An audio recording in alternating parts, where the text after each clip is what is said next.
there in the Word for your mind, your body, and your soul. It's right there in the Word. The Word of God will set you free. It's right there in the Word. Eternalizing is the key. It's right there in the Word. It's right there in the Word. It's right there in the Word. It's right there in the Word. Good afternoon, Word family. Happy Wednesday. Welcome to another installment of There's a Word for That. The weekly word presentation is part of the Hymns with Phil Carter Fellowship. I'm Pastor Cynthia Turner Wood, and I can't tell you how delighted I am that you have decided to join us one more time. Today's word is the whole truth, the whole truth. And it comes from Mark, the Gospel of Mark, chapter 5, verses 33 and 34. But the woman, knowing what had happened to her, came in fear and trembling, fell down before him, and told him the whole truth. He said to her, "Daughter, your faith has made you well. Go in peace." You ever wonder what that woman said to Jesus when she told him the whole truth? I do. I wonder what she said. What exactly is the whole truth? Does the whole truth mean she went back over the last 12 years to tell him what it was like to be hemorrhaging all that time? Did she lay out for him what it feels like to be considered unclean, and everything you sit on and lay on gets labeled unclean because of you? How lonely and isolated she had become because even the people she touched would be labeled unclean too. How even after she took a bath, she still was not clean. How she was always tired and lethargic from anemia. Does telling him the whole truth mean she told him something awful happened to her early in life, which caused the unstoppable flow? What was the whole truth? I wonder about that. It's a terrible thing to not be touched. Science has proven that babies are breastfed not just for their mother's nourishing milk, but also because her touch is life-giving. People who lack touch live shorter lives. Earlier this year, or the other year, the Washington Post reported a story on what it called the loneliest bird ever. They named him Nigel because Nigel lived on a remote island off the coast of New Zealand, and he was lonely because he fell in love with a fake bird, a cement decoy that had been placed there as a way to lure birds back to that island. But Nigel tried to mate with the cement bird. He built her a nest. He groomed her, made sure that her chilly feathers, concrete feathers that is, year after year were kept clean, and yet he received no love in return. One day he just suddenly died next to her in that lonely nest, never having felt the joy of returned love to him.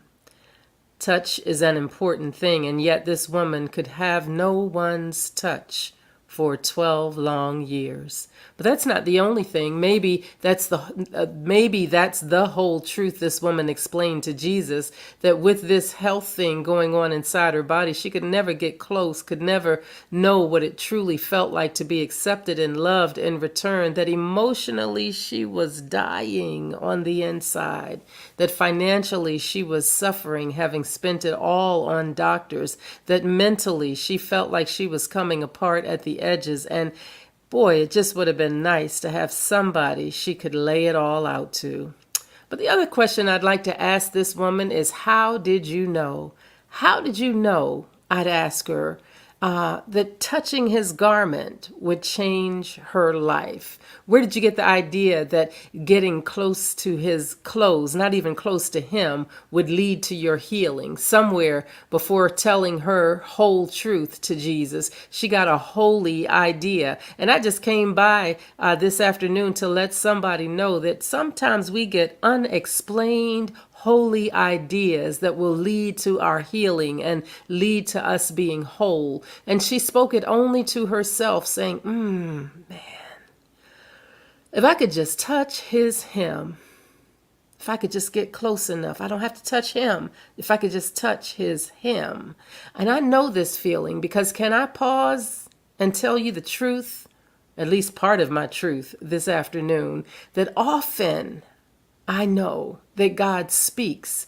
And when God speaks, you can't tell everybody about what God speaks to you. You can't tell everybody about the wild and the holy things that the Lord says to you, lest they talk you out of them, lest they try to convince you that you didn't hear what you heard, and lest they try to tell you you crazy. Some things you just have to ponder in your heart, keep close to your vest, submit them to quiet prayer, trusting that if God told you to do it, that God will make a way for you to follow through. And when you follow through, God will show you why it was necessary for you to do that thing. Has anybody else ever been there?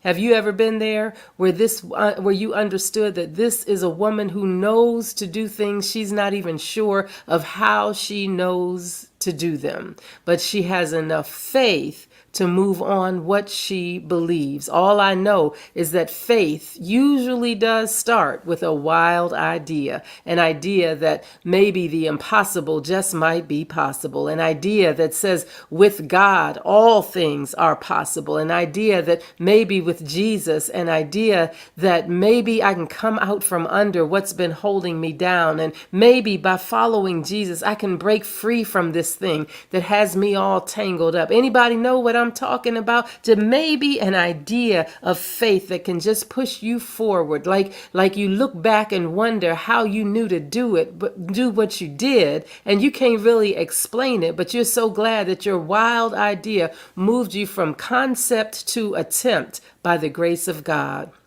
There have been times in my life when I'm not certain how I knew what to do when I did it, but I did it and it proved to be the right thing. That's what she did according to Mark.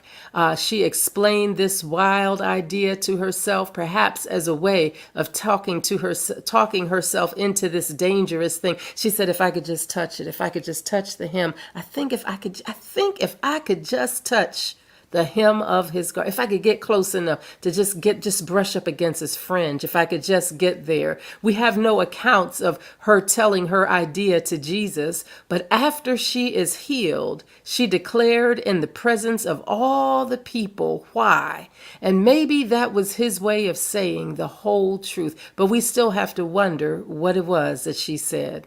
So exactly what does a woman with a 12-year-long issue say to Jesus as to why he touched her, as to the whole truth? What exactly does she say to him in that moment? How does she explain it? I mean, through her words of despair. I just wonder. Maybe she says, I figured, Lord, I just had nothing to lose. I've been on to this doctor and to that doctor, and I tried this prescription medicine and that prescription medicine, all the home remedies, everything on Google and the internet. TikTok even had some stuff. I looked on the Insta and found that Pinterest had some things. None of that stuff worked. Over the counter failed. Exercise failed. A change in diet failed. So I decided to try you, sir. That's why. That's my whole truth. Or maybe she said with a little bit of less skepticism, I heard, through the rumor mill how you healed others, so I decided to give you a shot myself. Or maybe she went all in and said, listen, I know God created me for more than this. I did not wake up this morning to spend another mediocre day in the clutches of this situation. I refuse to sit in this situation and just accept that this is my lot in life. I'm making more my gold. I'm making beyond my testimony. I'm going after greater. I'm all about that abundant life that I heard about. I want to live my life like it's golden. I don't know what she said. Truth be told, none of us do. I don't know what the whole truth is for her, but I know that we all have a whole truth that we need to bring to the Lord in confession and just say, Lord, it's me. Here I am. Whatever I have to do, I'm laying it all out for you so that I can get beyond this situation and move into a fuller life. But what's even more fascinating to me is not even the question that's not even the question he asked. He didn't ask why she touched him. He did not ask for the whole truth as she explained it. What he asked was, who touched me? Who touched me? The one thing that we never want to lose sight of in our lives is our faith. Our faith, because faith will make you get in the midst of your despair and try one more time, believing that this time could be the time that change comes in your life. 1 Peter 3:15 says, always be prepared to give an answer to everyone who asks you to give the reason for the hope that you have. And what I'm telling you is that faith and hope go hand in hand. It may not sound like much to us, but it does. It takes a lot of faith to get up one more day after 12 years of the same situation, 12 years of failed attempts to try one more time to get a healing.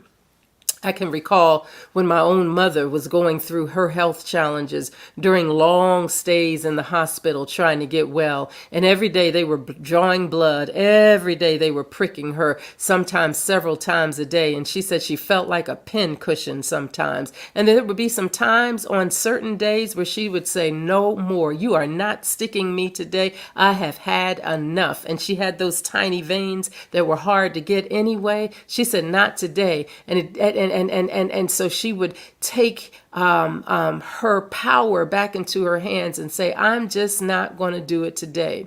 Folks who have been sick will tell you that despair is no stranger to them. Despair has devastating impacts on health, and scientists say despair has the same impact on the human heart as a pack-a-day habit of cigarettes. Let me say that one more time. Scientists say that despair has the same impact on the human heart as a pack-a-day habit of cigarettes, smoking cigarettes. Fighting one more day takes something extra. And here this woman had gone through 12 long years.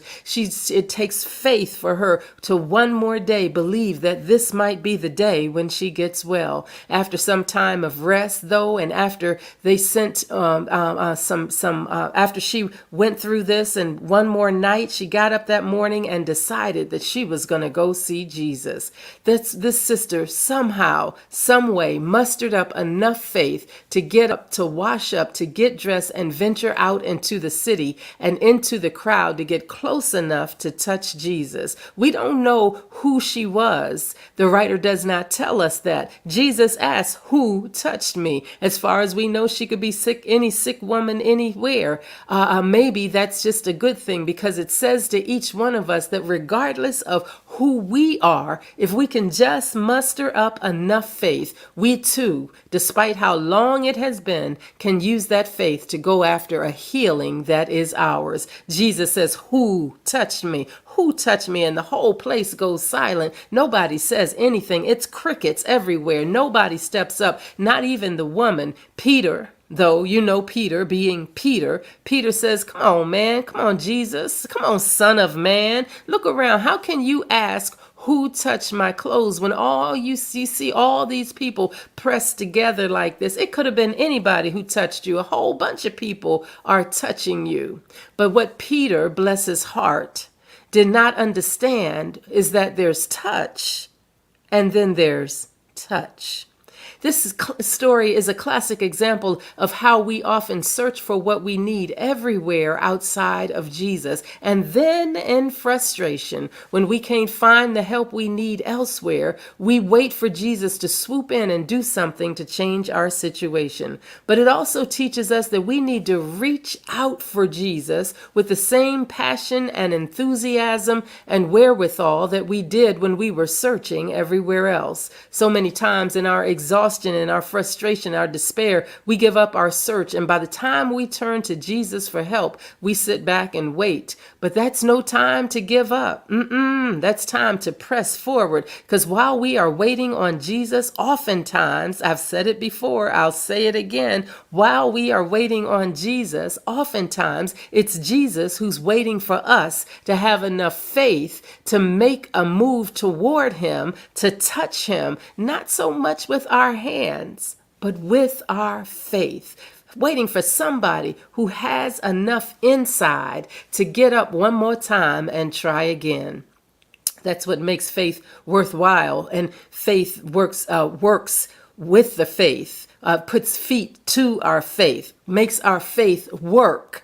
That's what it is. Faith, because faith without works is dead. What makes faith worthwhile is action. It is having enough faith to take the next step, even though you don't see the floor beneath your feet. James 2:14 says, "What good is it, my brothers, if someone says he has faith but does not have works? What good is it, my sisters, if you have faith but don't have any works? Can that faith save you?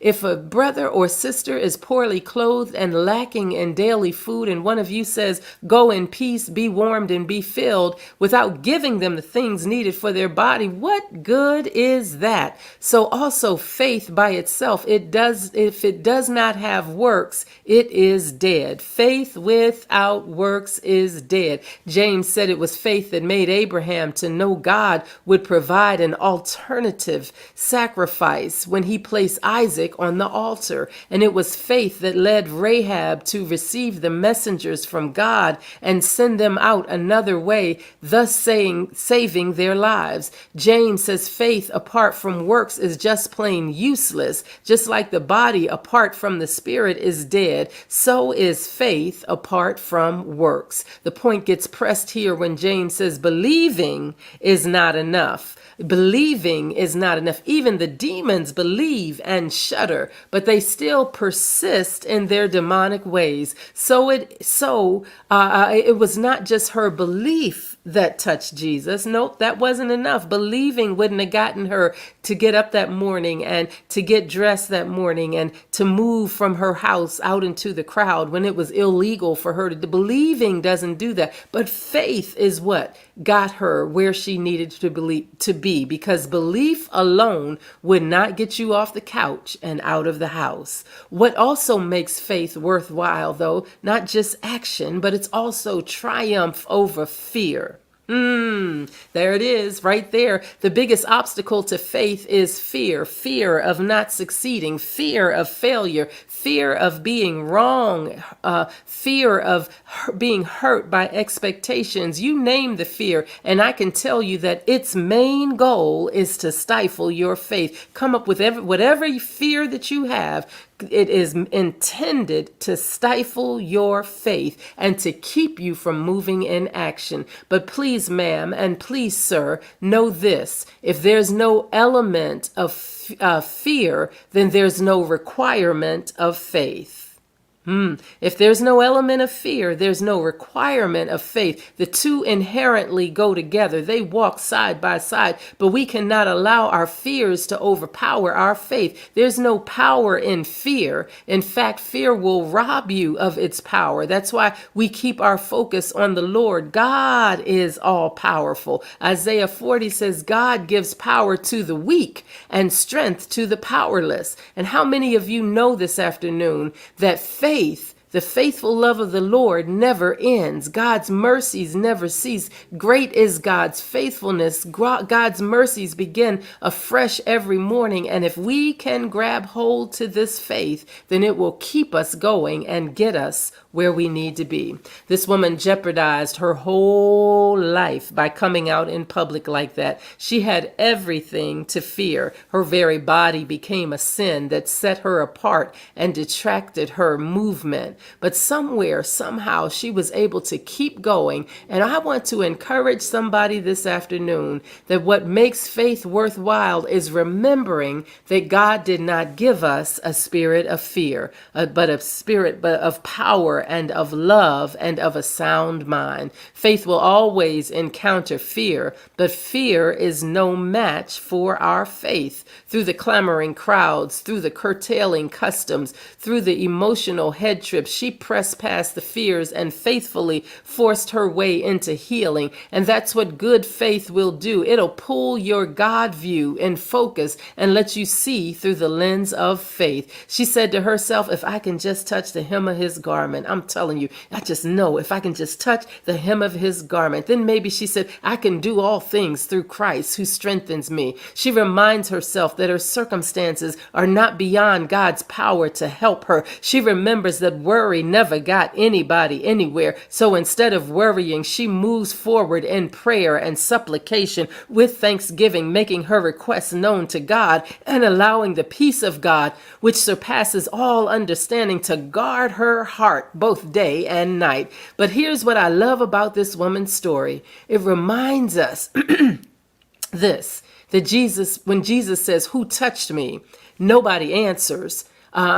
Peter finally tries to alert Jesus as to what a silly question it is, since the crowd is so huge, but Jesus would not leave it alone. He's insistent that somebody did not just touch him with an ordinary touch. Somebody touched him. It touched him in a way where his power left him and went in and healed her. And I'm telling you, church, that's what makes faith worthwhile. It's when your faith is long-standing enough to move you into action, and then risky enough to triumph over fear, but also when it's bold enough to reach beyond the physical into the supernatural. I need to let you know that it was her faith that made all the difference. She told him the whole truth. We focus on the touch, and the touch is good, but the touch is just a manifestation of the faith that was required. I've seen folks doing all sorts of things, trying to trip the hand of God to release the levers to get them what they want. Folks have jumped up 3 times in church and then stepped to the right into their destiny 4 times, and they've moved to the left. They've stood in the $100 line 10 times looking for a husband or a wife. They've lied and spoken fake tongues. They've put their intellect on hold to slide into a blessing. But I want to let you know this morning, I want to let you know this afternoon, that it was not so much the act of her faith as it was her willingness to believe deeply enough that she got up and moved and did something. The thing that healed her was what released, the thing that healed her was what was released from him. And what was released from him was a result of her deep-seated faith that took some action, because faith without works is dead. But let's flip that around, because works without faith is dead too. When the woman saw that she could no longer remain hidden, she came trembling and falling down before him and declared before him and all the people why she had touched him and how she had been immediately healed. But we don't know what she said, but we do know what he did. Something happened when the power went out of him and into her, so that there was a visible change in her appearance, and she no longer could remain hidden in the crowd. And that's what Jesus will do for us. I just came by to let somebody know this afternoon that you might be anonymous to the world, but Jesus sees your faith, your sincere faith, impacted by your faith, impacted by your action, has the power to trip open the levers of blessings in a way that changes everything. That's really all I came to tell you today. If you've got the faith, God's got the power. If you've got the willingness to move and to step out on that faith, God has some things to put behind that faith to move it in a direction that will blow your mind. I encourage you today, bring all of it to the Lord. Bring your whole truth, your whole self, your all of it. Hold nothing of it back, and let your faith then perform to move you into action to bring about the change that you've been waiting for in your life. Follow Jesus. Let him know. He told the woman, daughter, your go in peace, for your faith has made you well. Anybody need to be well today? Anybody need some things to happen in your life so that you are well, so that you are whole? And her wellness meant that her life force was restored in full force, full state, no longer bound with an illness. But don't stop there. No longer did she have to be controlled by her body, but don't stop there. No longer did she have to pay all of her money to her doctors. Don't stop there. No longer did she have to limit her relationships with people, her love life, her finances, her life overall. Because when Jesus uses your faith as your reward to make you well, he makes everything about you well. I'm going to stop right there. I could go on and on, but I am well over time today. This got good to me. I pray that it was good to you as well. It is wonderful to spend another Wednesday with you. I trust and believe that the Lord has good things in store for your life, good things in store for you today and into the future. I'm glad you tuned in today, and I hope that you'll tune in again next week for another edition of There's a Word for That. I look forward to hearing from you. You can reach me at awordforthat@dayspringthrive.org. But until next time, know that whatever the issue is, whatever you're going through, there is a word for that. Also know that the grass withers and the flower fades, but the word of God will last forever. I'm Pastor Cynthia Turner Wood. I'll see you next time. God bless you.